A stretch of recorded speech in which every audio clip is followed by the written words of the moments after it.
Up at our train club, we get a lot of groups come in to visit our model railroad. And a lot of them are school groups, and quite a few are homeschool groups. And I got to tell you something, there's a difference. There's a difference. You bring in a group of homeschool kids, I'm always impressed, always impressed. They seem to be, for some reason, more polite, and they seem to really know what's going on in the world. I give 2 talks about the Saluda Grade. I've done them both here before. I think the grand opening of it, I did a talk about the history of why and how they built it and the ramifications and so on. And then about a year later, I did a talk here about all the wrecks that occurred on the Saluda Grade, because that's something you don't hear very much about. I'm going to do 2 things.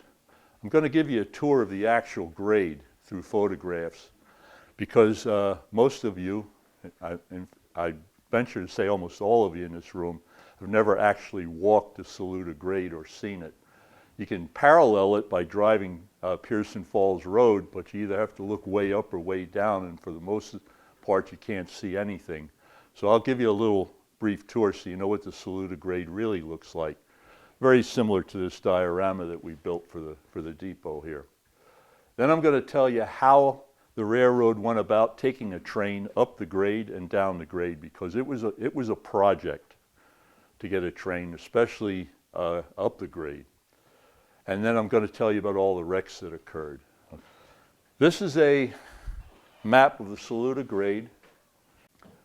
This dotted line right here is the tracks. Okay? So we're up in Saluda right now. We're at the top of the grade. As you leave Saluda, it makes about a 90-degree turn and starts downhill.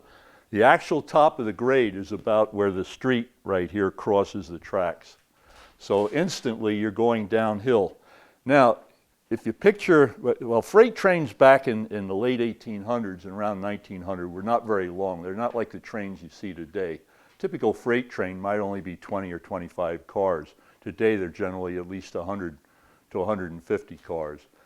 But a train is literally draped over the crest of the hill when it's sitting here in town, because these tracks go downhill this way toward Lake Summit. So part of your train is pulling back this way, and the other part of the train is pulling that way. As you crest the hill, all the momentum shifts, and it puts all that weight on the locomotive as it starts downhill.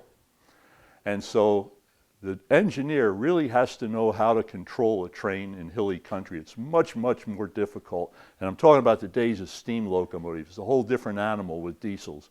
But with steam locomotives, the guy really had to know his stuff to handle up and down hills. Places like the loops up in Old Fort and Marion, where you're constantly going up and down, up and down. You could have part of your train going uphill, part of your train going downhill, another part going uphill, and another part going downhill, all at the same time. And these strains on the couplers and everything are hell to deal with when you're driving a locomotive. So just remember that when you think about a train leaving here and starting down the grade. I want to point out some of the names in red there so that when I'm giving my talk, you know where I'm talking about. As you turn and go out of Saluda, you start downhill, and it's pretty much a straight run. It kind of meanders a little bit, but they're not really curves. But when you get down here, you've got a very sharp, about 120-degree turn. It's called Sand Cut. This was actually a hill across here, and they had to cut into it for the train to go through. That's where most of the wrecks occurred, because they would lose control and they gain speed going down here. And just like on a car, if you're going too fast on a curve, you're going to be thrown to the outside of the curve and crash. If you didn't crash there, this continued downhill and you crashed here at Slaughter Pen Cut, and I'll tell you how it got its name. And you're probably familiar with Melrose. All these tracks are still down there. That was the staging area for the trains going up and down the hill. They had to stop and do some things to the trains before they negotiated the hill. The Saluda Grade is 3 miles long, exactly 3 miles long, from here to the first turnout you encounter when you get into Melrose. It's a constant 5% grade the whole way.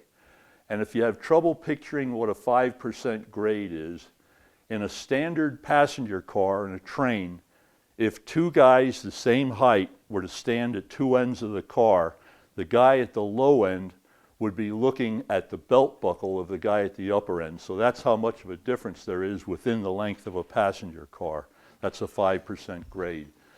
When you get out here on I-26, you know, you got that long grade and there's a big sign there, caution 7% grade. You see how steep that is? Well, this is slightly less than that, and picture getting hundreds and hundreds of tons of train up and down a hill like that. An automobile is not so much of a project. You're talking about 3,000 or 4,000 pounds, okay? As a matter of fact, I was thinking about this on the way down. A modern day coal hopper, one loaded coal hopper, weighs more than all the cars that brought you people here tonight combined.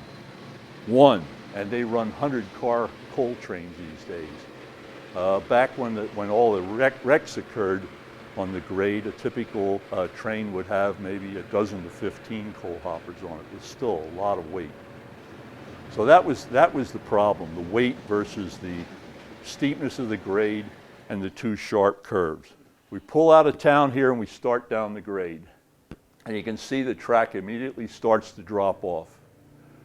It goes around a 90-degree bend, and then the two tracks come together into a single track the rest of the way down the grade. And this is sort of the way it meanders down towards Sandcut. That fellow's a member of our club, and he was with me the day that we took the pictures and walked the grade. Just before the curve in Sandcut, Pearson Falls Road goes under the tracks, comes out on the outside. And the interesting thing about this is a stream here. I believe it's called either Joey's or Joel's Creek. That goes under the road and comes out on the other side. So you got a stream with a road crossing it with a train crossing it. That's an unusual feature. You're entering Sandcut. You can see how they cut into the bank there to make it. Now this shot is shot going uphill. And I did that for a reason. I wanted to get a good shot of these rocks. That particular rock formation has a name. It's called Tallow Pot Rock. I know what a tallow pot is, but I don't know why they named that rock. A tallow pot was used by the rail people to, they would put kerosene in it and it would heat the switches so they wouldn't freeze, back before they had the electric heaters and the oil-fired heaters. But that rock is called Tallow Pot Rock. And all these pictures were taken about 5 years ago when I was designing the diorama that's in the Heritage Museum up in Hendersonville. So these are pretty current. There's mile marker 34. We're at mile marker 32 up here. So that's 2 miles from right here. We got 1 mile to go. Continues on down, and then you come to a sign that says Start Timing Sector. Just remember that. I'm going to talk about it later. Getting near, and there's an End Timing Sector. Those two signs are 1,000 feet apart, and I'll explain what they're used for. And we get to the bottom. That bridge over Pearson Falls Road is considered to be the bottom of the Saluda Grade. So I just took you on a 3-mile walk. And the track flattens out there, it levels out. That track off to the right is the second safety runaway track. That's still in existence, and it could still be operated if needed. But then on the left there, we enter the Melrose yard. And that's in the Melrose yard looking back at the grade. So you can see how suddenly you're in the grade. I mean, within a couple hundred feet, you're going from level to a 5% grade. And this is the Melrose yard. Typical freight train would pull into Melrose coming up from Spartanburg, and it would be, let's say, 21 or 22 cars in length. They could not pull that train up the grade without several locomotives. But what they did is the railroad had one steam locomotive that would sit here right up the street, and I'll show you in a picture where it sat. He'd sit up here and he'd hang out in the depot and he'd wait for a telegraph to come through saying you got a train coming up from Melrose, from Spartanburg. He would jump on this helper locomotive and he'd go down to Melrose and he'd sit down there, and when the train would pull in, they would cut off the first 6 or 7 cars on the train, and those 7 cars and the road locomotive would start up the grade, and this helper would come behind, and those 2 locomotives would push the cars up here, and they'd drop them off right across the street here where there's a passing siding. Then the 2 locomotives would go down and get another third of the train and bring it up, and then the final third. So it took nearly an hour to get a train 3 miles. And they do this day and night, because there were 30-some trains going through here in a given day. And that's all they would do, is just go down there and get the cars, bring them up, get the cars, bring them up. 24/7. Great job, huh? But anyway, that's what it took to get a train up the grade back in the early days of steam. Because this helper engine resided here, they needed to be able to service it, to put coal in it, put water in it, sand, and so on and so forth. So this was a whole service facility. Over where the weeds are growing on the left, there was a coaling tower. There was a water tank on the right. They had an ash pit to dump the ash out of the boiler. They had a sanding tower to put sand in the locomotive. Those domes up there hold sand, and there's nozzles that go down right in front of the driving wheels, and the engineer can pull a lever and it'll shoot sand on the track so he can get grip. So all steam locomotives carried sand, and diesels do too. You just don't see the sand bin. But that's what those domes are. They're in the middle of a steam locomotive. They're for sand. So all those services were provided here in Melrose, and sometimes the road engine that was coming through needed more coal or water or whatever, so they had it down there. So that's the reason that Melrose existed. So you continue out of Melrose, and this is heading south toward Tryon. It's double track because when they bring a train in, the trains were getting longer and longer. They had to have a pretty good length of double track to house the train while they brought it up a third at a time. And also that was a good spot for a train going south to pass. They could pass each other. This is Slaughter Pen Cut through here. First it's a right-hand bend and then a left-hand bend. So you can imagine a train out of control doing 75 miles an hour. You think it's going to make it through there? I don't. And then finally it comes back to a single track and goes down to Tryon. So you've just taken a tour of the whole Saluda Grade facility, including the yard that managed the trains. For those of you who know locomotives, they generally used a Santa Fe type or a consolidation type locomotive as the pushers. You wanted a locomotive that had small diameter wheels and a lot of them. That gives you a lot of power at a low speed. Passenger trains have fewer wheels and they're bigger. I'm talking again about steam locomotives. They had to have a lot of grunt. Here in Saluda, and all these tracks still exist, that helper locomotive would sit over here. And of course, you know the depot wasn't here in those days. It was down the street. Are you all aware of that? Yes. Okay.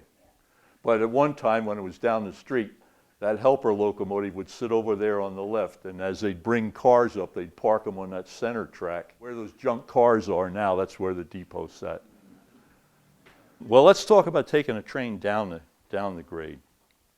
Train would come into Saluda, and they would stop, and there was on each, brakes on a train are air activated. There's a compressor in the locomotive that pumps air into a line that runs through all the cars. If you ever look at underneath a freight car, you'll see a line, usually a steel tube that goes from one end of the car to the other, and you see a rubber hose hanging out the end, and when they couple up, they connect those hoses together. That's an air line. And in the caboose, they would have a air gauge. So when they couple up a train to take a trip, they would pump air in this line, and the conductor who rode in the caboose would watch the pressure gauge, and when it got up to about 90 psi, he would signal the engineer that they've got the proper pressure for the brakes. So when the engineer would pull the lever for the brakes, it would shoot air back there, and all the brake shoes would clamp onto the wheels. Well, they had something called brake retainers on each car, and it was just a valve that the brakeman would throw on each car, so that if you picture this, you're driving your car and you're going to go down a hill. You put the brakes on. You have to hold your foot on the brakes going down that hill if you want the brakes activated. Okay? Well, in a locomotive, this is done with a lever. You wouldn't want to be sitting there pulling on this lever for 3 miles. So what these retainers did was you would apply a certain amount of brake, and when you released the lever, the brakes would stay where you set them. So you could let go and you had brakes. If you wanted more brakes, you could pull a little harder on the lever and they'd stay set. That way the engineer was free to do the rest of his work, and the brakes were applied all the way down the hill. So they would stop here, they'd set the brake retainers on every car. They'd have to walk the length of the train and throw these levers. Okay? When they got down to the bottom in Melrose, they'd get off the train, release all the levers. So that was the process to take a train down the hill. They did not break the train into pieces. They took the whole thing down. And there were occasions when they used the helper engine on the back to help slow the train and hold it back. All right? But that's important, because one of the key wrecks on the grade was because of a brake failure. Let's talk about the wrecks. As you probably know, the first train came here in 1878. And the Saluda Grade was born, it went into use, and there was a lot of criticism of the railroad to try to do something like this and make it safe, but they were convinced that they could handle it. Well, 2 years after it opened, 1880, there was a runaway train, and I have not been able to find out any facts about it other than 14 men were killed, and I believe it was all convicts. They used convict labor to build the grade. I believe that it was a train that a coupler broke and it came uncoupled, and several cars rolled backwards down the track, and these guys were killed. They were probably chained together or whatever, I don't know. Like I said, I can't find any facts on it, but I found several references to the fact that there was a wreck and 14 guys were killed. The next wreck that occurred was in 1878, and again, this involved convict labor. The reason, even though the grade was open, the reason there was still convict labor is they were building on up to Hendersonville. So they'd work up there, and I guess they were housing the prisoners down here somewhere, I'm not sure where. But 6 convicts, 2 guards, and a foreman were killed when a train ran away. The crew that was driving the locomotive jumped off, but these guys didn't make it. Now we get into the wrecks that are documented. 1890, 3 men were killed by a train. The tracks were wet, and they were headed downhill, and before the engineer realized that he had lost control, he was building up a lot of speed. And I don't think that at that point they had the 8-mile-an-hour limit in place. I'm not sure. I haven't been able to find out. But by the time he realized he was out of control, he and the crew tried to do everything they could to save the train. They have a few things they can do, but not much. But they all stayed on the train, and they were all killed. By the time it reached Melrose, they estimated it was doing 75 miles an hour. And it went into what's now called Slaughter Pen Cut, and it crashed there, and the 3 crew people were killed. And I believe, well, I'm sure it was a freight train. There was never an injury or a death on a passenger train. The passenger trains, they were able to handle them safely up and down the grade. These were all freight. The freight trains are much heavier. They did a lot of coal, and coal's about the heaviest freight you can haul. So they were much heavier trains. So that was in 1890. Now, 1903, this is probably the most significant wreck that occurred on the grade. Engineer was named Pitt Ballou, and he picked up his train in Asheville.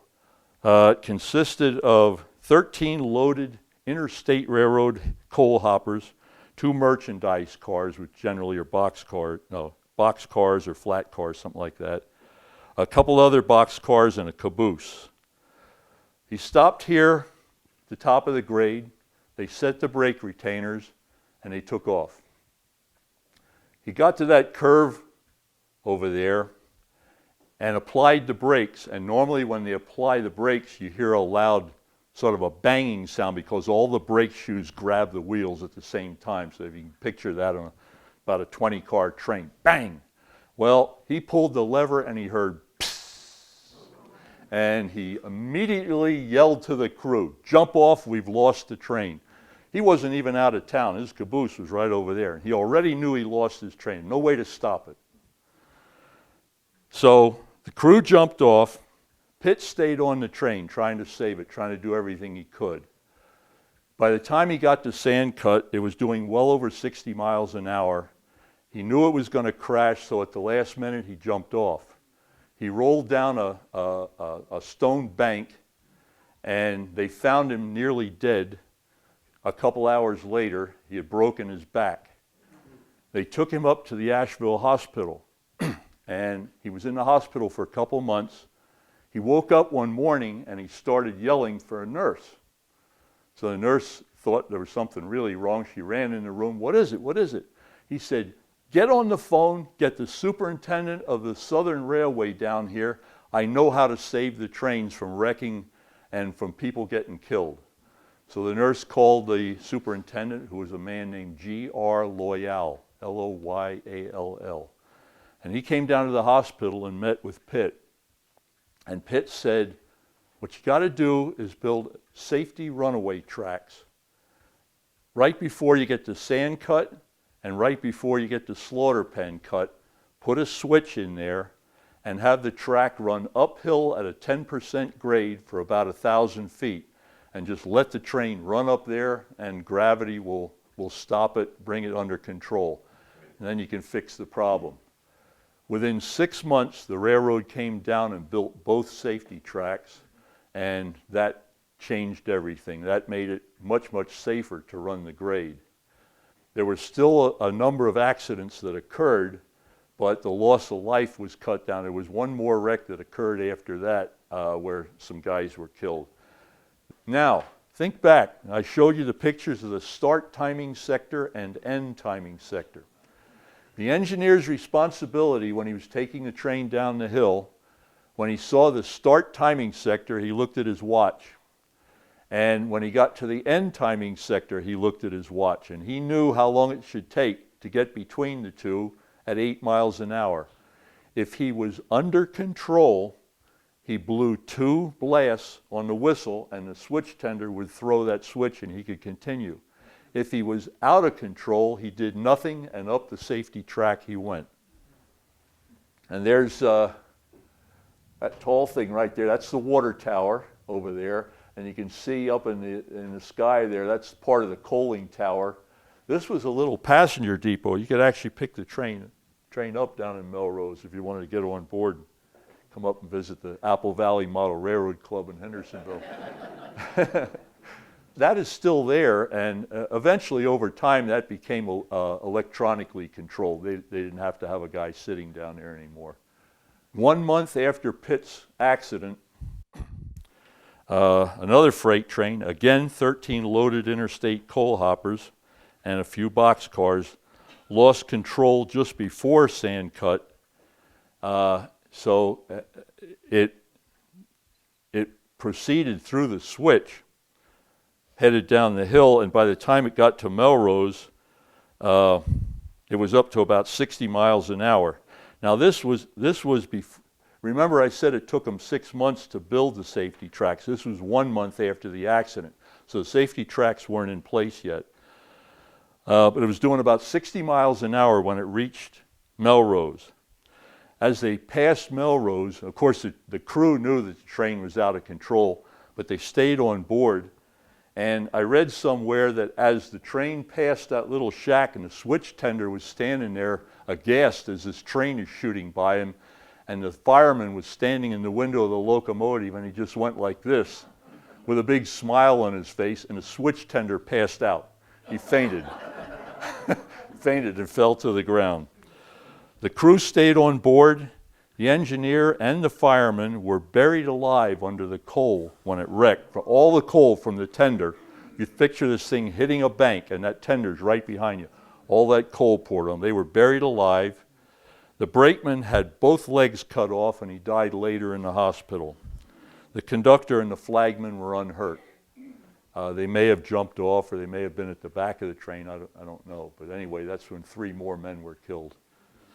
At this point, the local newspapers around here, the Asheville Times and the newspaper over in Rutherfordton, had headlines in it saying, Southern Railway seriously considering abandoning the Saluda Grade. Too many deaths, too much loss of equipment, and so on. So the safety tracks were coming within a few months, and that's what saved it. But it was just about dead when that happened. 3 days after that accident, a train started up the grade. This was called a shirt tail train, and what that means is the train was too short to need the pusher locomotive. It might have had 6 or 8 cars on it. It was going uphill, and at that tallow pot rock that I pointed out right before sand cut, it started to slip, and when the engineer applied the brakes, the thing started to slide backward. It slid all the way to Tryon. All the way to Tryon. Nobody was hurt. That must have been a joyride, huh? You know, because even after you pass Melrose, the track doesn't level up. It continues downhill. It's just less of a grade. It's 1% to 2% instead of 5%. But the train slid all the way to Tryon. In 1916,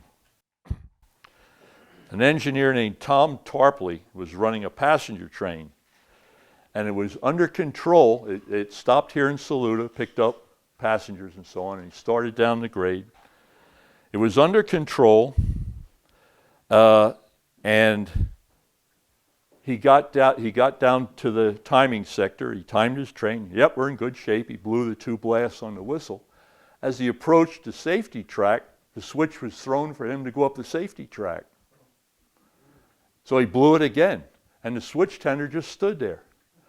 And the train went up the safety track and stopped. Well, he was furious. He's got a passenger train. So he jumps off the train. He ran down to the switch tender, was about to ream this guy. Okay, this was in 1916. How many of you know the history of 1916? What happened here in 19... Right. The flood had washed out the bridge over Pearson Falls Road. If he had let him go, that passenger train would have been in the Pacolet River. So he saved the train by having that safety track. That would have been the one and only passenger wreck that would have been devastating.